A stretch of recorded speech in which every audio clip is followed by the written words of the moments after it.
when you figure out your target audience and you only talk to them, they feel served and they feel taken care of. Whoever your target audience is, you need to create a world where they know that they're going to come to you and you're going to hold them.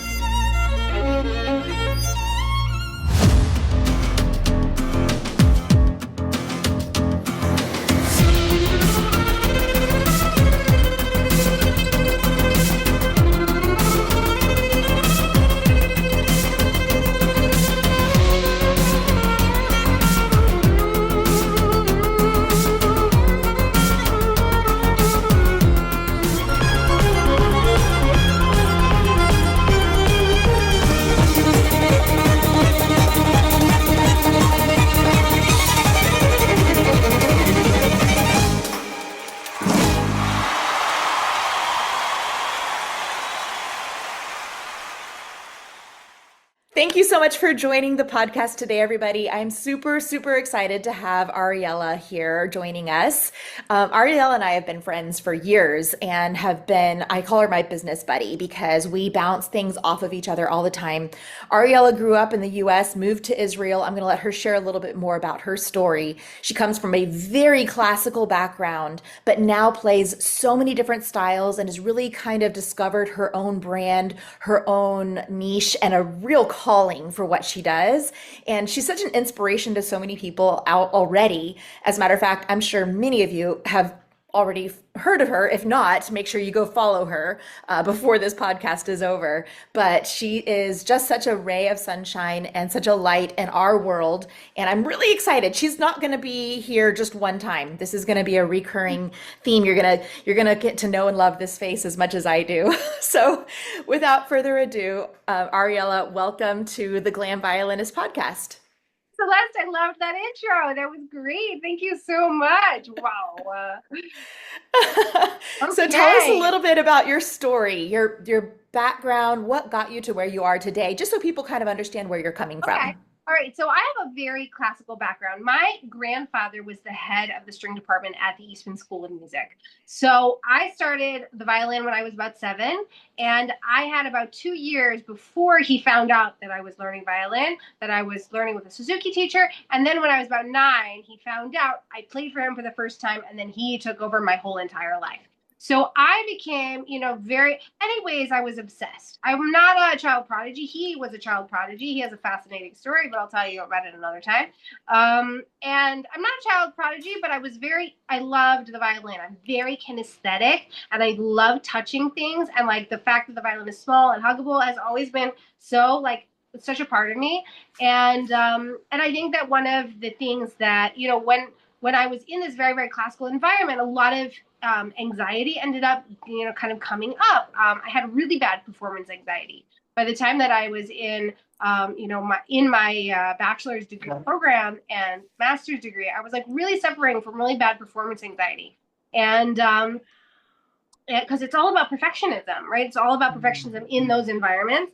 And because of my performance anxiety, I really suffered when I would go to audition. Like I went to audition to Jerusalem Symphony. Now the thing is that when I would not be in my performance anxiety zone, I was one of the best, right? So if I was playing in like the trio, I had a trio and we won all these awards. But it was always when I would play solo, I would forget things and my hands would shake and I would sweat and everything would kind of fall apart, which is very funny because people look at me and they say, Ariella, you seem like such a natural performer, right? So that's such a funny thing. But when I finished my degree, and I left kind of the classical music world, that's when I kind of realized that, that it's the environment that was causing that anxiety.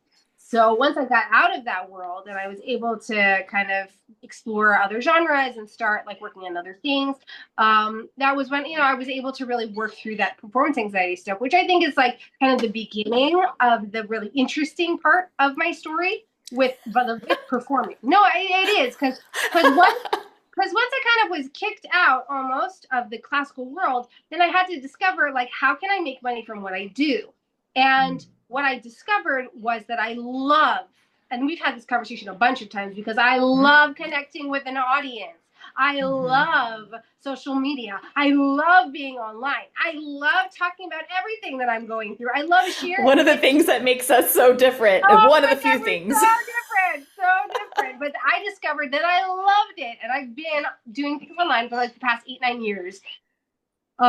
My very first thing was that I was doing video lessons of how to play pop songs, and it was just right out, and it's very funny. It was because when you leave that classical world, the things that you think are cool, other people do not think are cool. Like I made this, very fancy polyphonic, like wow, arrangement of some Justin Bieber song. And I was like, why is this not viral? Like there was a part of me that my ego also needed to break. Like I needed to get over that kind of egotistical, really the classical music world is very egotistical. It's very me focused. And I think that that's also something that's really important for your people who are listening is that anybody who's starting out a business, you can't be in a business and ego focused.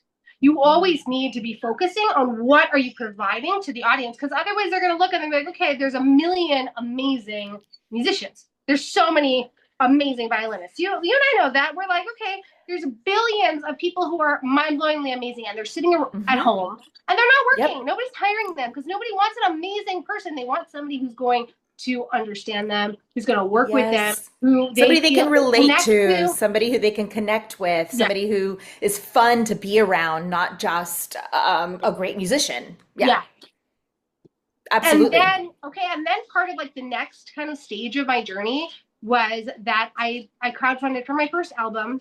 I had a successful crowdfunding campaign. I raised $20,000, and then I kept doing this kind of performing and doing events.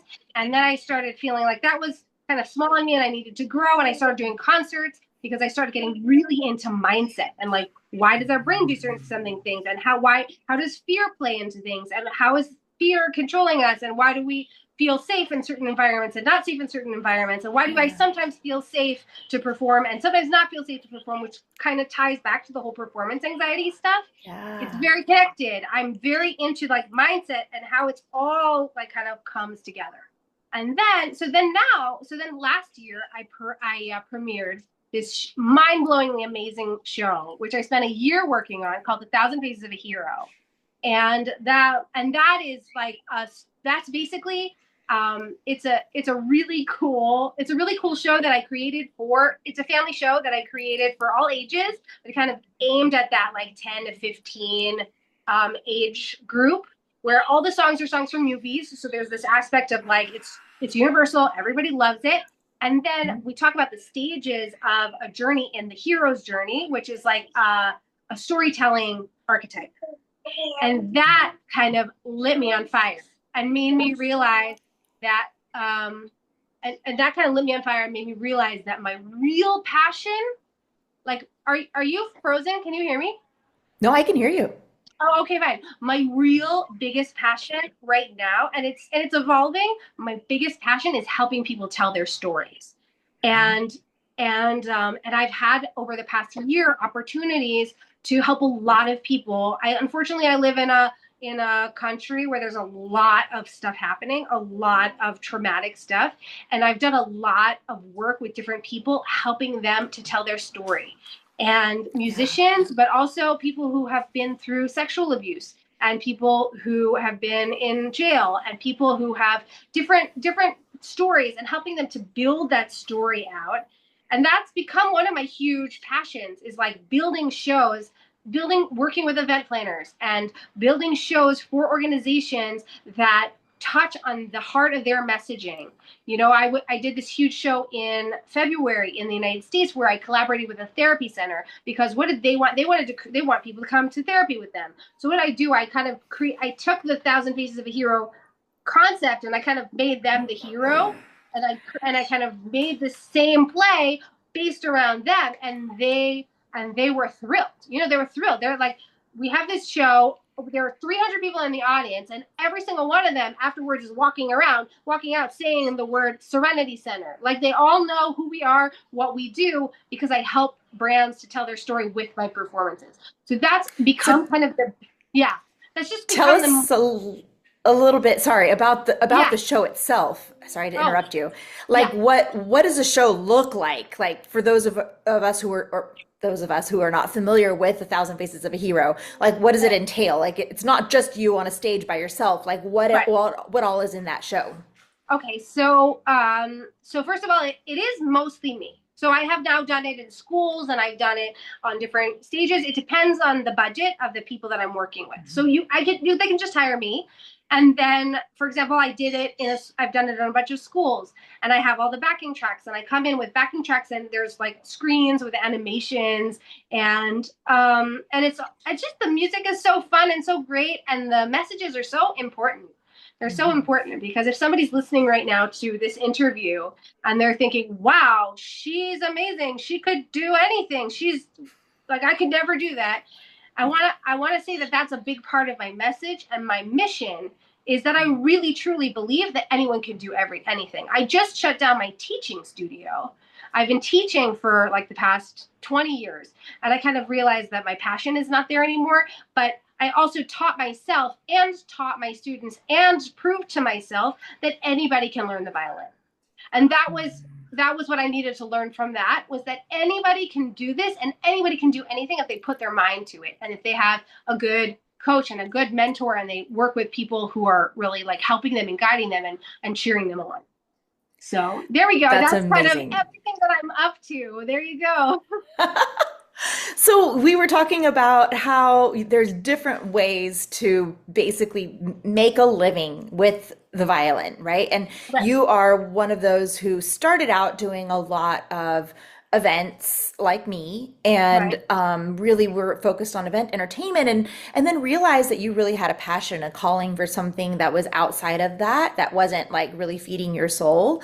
Right. Although, it paid well at times. Yeah, yeah, Um, yeah, and I still do it, and I still do it. I've niched down with my brides though, because I'm religious, right? You know that I'm an Orthodox Jew, and part of that is that when somebody gets married, right, you can have a wedding that for somebody who's it's not. Some people get married just kind of as a technical thing, or I just want a wedding, or it's the most important. I just want to dress up and for me, I really only I try to only work with brides who this is a very meaningful moment that they want to make it into a magical and meaningful moment. Like they want to find ways to add more meaning to their event. That's kind of where, I really try when I work with my clients to only work with people who are on that. And I'm really working on my messaging right now, honestly, in order I was going that to say, that how do is you the find type of that? person How that do you find that out during your discovery process if they're a good match for you? I mean, I love that you're at the place where you can do that, where you don't have to just right, say yes to every inquiry, right? right. So, how do you go about discovering if they are the right client for you? So first of all, it's a lot of the messaging that I use on my website, on my Instagram, on my Facebook. The people who are coming to me are obsessed with me. And I'm not saying because like I have like some kind of big ego, but they're not obsessed in the way that they're obsessed with me like but like they're obsessed with me in that they are super aligned with all the other things that come in with my brand. So I've been going live once a week and I do these classes that are connected to mindset and to how can we level up as humans and what should we focus on this week. And I try to do that every week. I'm doing that every single Tuesday. And the people who are tuning into my lives are the same people who are hiring me for their weddings or they're hiring me for their kids' weddings. These are the people that I want to attract in my life. And because those are the type of people that I want to attract in my life, that's the language that I use also on my website and also when I talk on my Instagram. You're attracting people because I'm talking. I know I have like what's called a client avatar. I have this, Hmm. this So woman important. and this is who I talk to on my Instagram, on my website, this person, so that when, by the way, and then I get messages and they're like, I read your post and I feel like you were talking directly to me. I'm like, hallelujah. That's exactly what I want. That's That's exactly so what I want powerful. you to feel like. Yeah, it's amazing. That is So just so that's how you do powerful. it is that you start with the client avatar. But I think that also if somebody's listening and you're feeling overwhelmed, that you should know that the only reason I'm able to do this is because I hired a coach who helped me do it. I think that if you're looking for somebody, if you're looking to level up in terms of your messaging or you're looking to really sharpen it, or you know that you're meant for more, or you feel like I'm stuck in where I am and I want more, look for somebody to help guide you through that next step. Mhm. Right. And Yes, absolutely. Celeste also does this. This is what coaching is all about, is that you've been through something, you figured out how to make money from it. You now can help somebody else do that. So don't try to do it alone. I'm telling you, you're going Yes. to save so much time, so much energy, so much money by hiring a coach. It's, I can't even, I can't even. I can't agree more. Like Yeah. it's Oh so my God. true because there again, like when you and I were figuring this out at the very beginning of our careers, it was really hard to find somebody who could kind of guide you because we were figuring it out as we went, right? Right. But the more that we figure out, oh, okay, this is what I want, but I don't know how to get there. Now it's so not easy, but there are coaches out there who have been there, been down that road, and know how to help you from where you're at, meet you where you're at, and then take you to Yeah. that next level without Yeah. you having to just kind of like throw spaghetti at the wall and figure out, well, let's try this, let's Oh my try God. social media, let's try, whatever you're doing, a new Oh website. my Like God.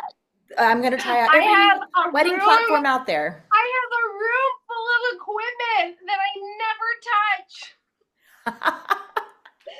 Never touch because, okay, I needed to try how to use this effect pedal and I needed to figure out how to use this thing. And I have boxes of t-shirts and I have if I had just, Yes. if I've wasted so much money, but I don't look at it as a waste. It's a learning process.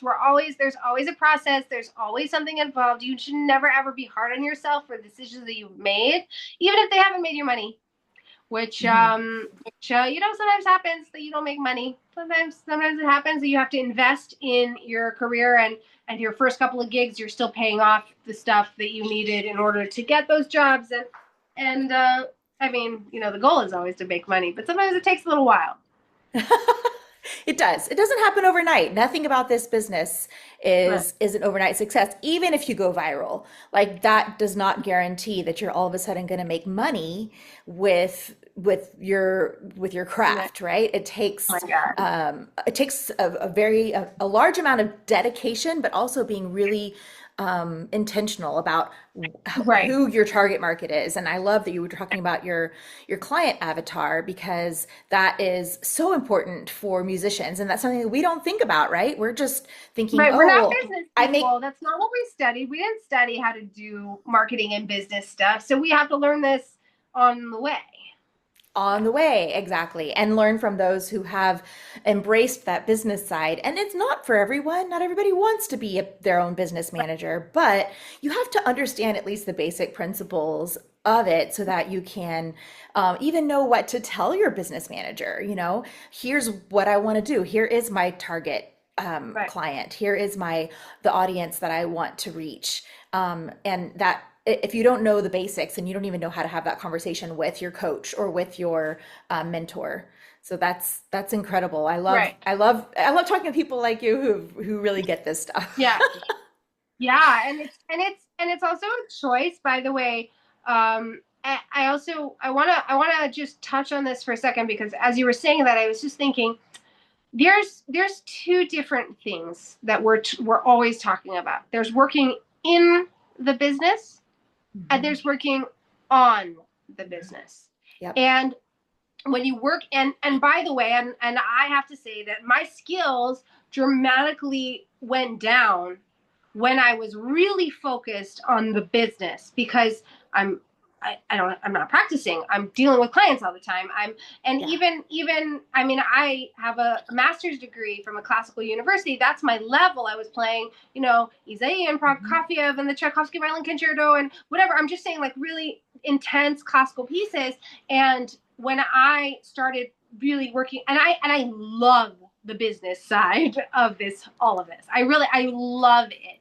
So that happens to be something that I'm super passionate about learning more about, and Yeah. always trying to sharpen my messaging. This is something that I'm super excited and passionate about.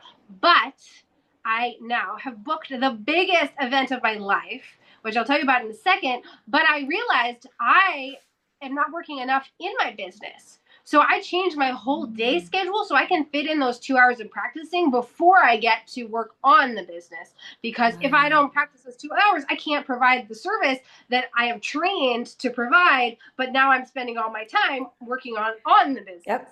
So it's a Yeah. very important thing that somebody who's listening know that you have to keep up your skills.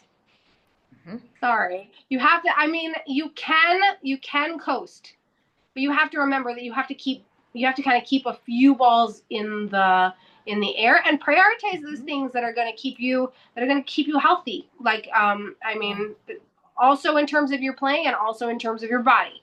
So, but Yeah. I should say the word healthy. But yeah, Tell us so about that concert you just booked. okay. I want to say, okay, so I also, a lot of things that I've learned over the past 2 years are that what I decided to do starting in the January of this year was that I decided to really go all in on only creating content for this very specific client avatar who is a Jewish, right, I'm Jewish, so I'm Israeli, a Jewish event planner who is planning events for Jewish communities. This is who I create content for. This is who I think about. These are the blocks that every time I put something out, I'm thinking about this particular person. On the way, I get other people. Thank God, Sure. like other people. But that's who I'm talking to. I'm talking to the person who is planning events for Jewish communities. And Mhm. when I did that, when I changed that messaging, I started getting those event planners from Budapest and from Italy and from Dubai and from New York who were so excited to book me. And I was in Romania, the last place I was in Romania, and also here in Israel, people who are like, oh my gosh, this is what you do, this is who you talk to, these are you want to. Who else talks to us? Chills. Who else is out there talking to us? Nobody is talking to us. I look out, I'm looking, who's talking to us? And I'm like, because I want to work with you. I want to create impactful experiences for your community. So Mhm. now what's happening in September, it just fits into that in such a beautiful way that I like. It's so amazing. Basically, the Jewish community of Vienna does a huge concert every year, and I got her on the phone, and she wasn't even thinking about booking me for this concert. This concert is huge. There's gonna be 1,000 people in the audience. It's huge, and I get her on the phone, and I say to her, "You know what I'm envisioning? I'm envisioning like a candlelight concert, like the lights low and 1,000 candles in the space." And I sold her on the vision of what I saw, and the whole concert is going to be prayers and songs. And I sold her on the vision and a vision of this. And she said, I wasn't even thinking about you for this concert.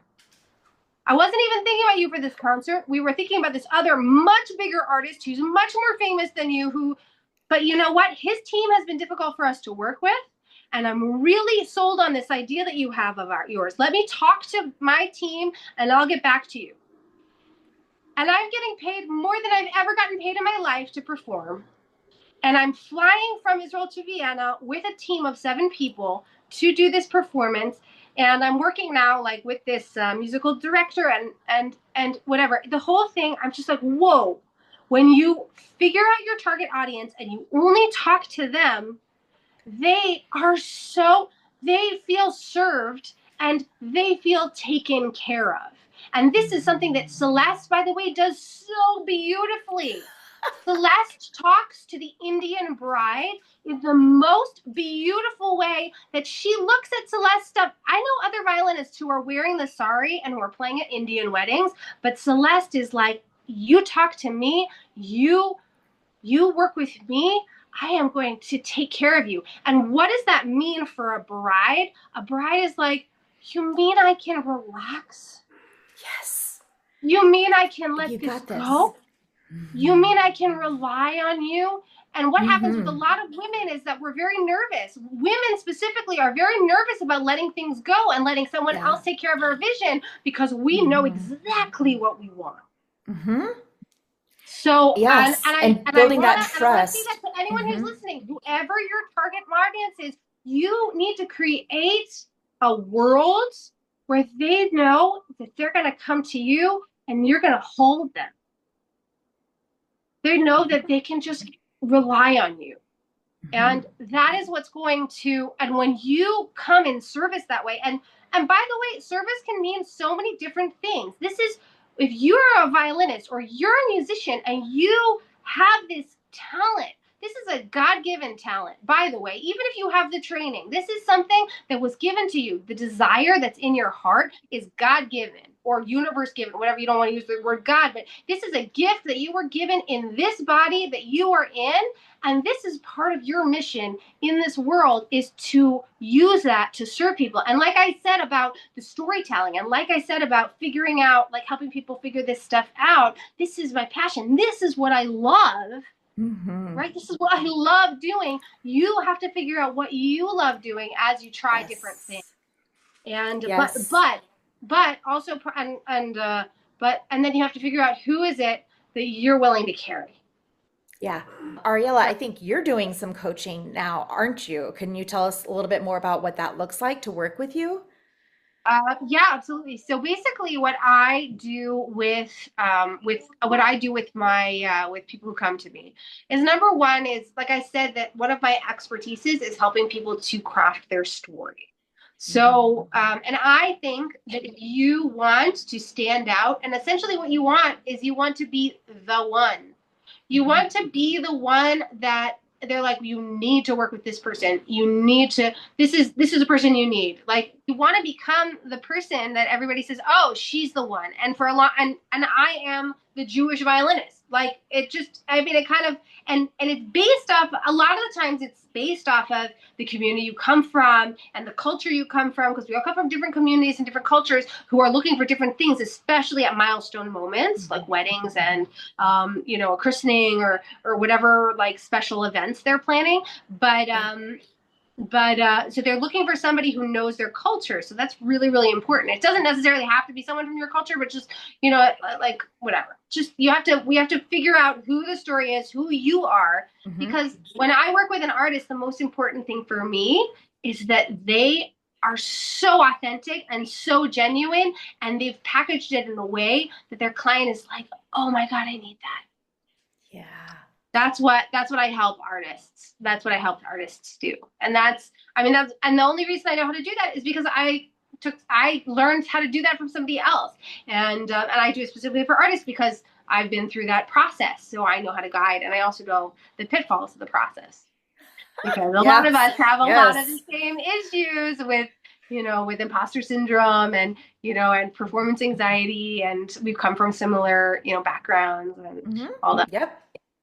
Well, we could talk for hours, but I'm gonna wrap it up for today, and I'm gonna have to bring you back on the show to talk about some social media stuff that we've discussed before. We're gonna talk about how to find that niche in more detail. We're gonna talk about things like how to monetize different ways of making money besides just performances. There's so many things you and I could talk about, but we're gonna have to save it for another podcast. Before we wrap this up, I want you to tell people how they can connect with you, and I'll put it in the show notes also. Okay, perfect. So I'm Ariella Zeitlin, music on every platform. I'm on Instagram. I'm on Facebook. That's my website. AriellaZeitlinmusic.com, or Facebook.com/Ariella Zeitlin Music, TikTok.com/Ariella Zeitlin Music. That's me everywhere. Zeitlin and Ariella with 2 L's. All right, I'll put it in the show notes.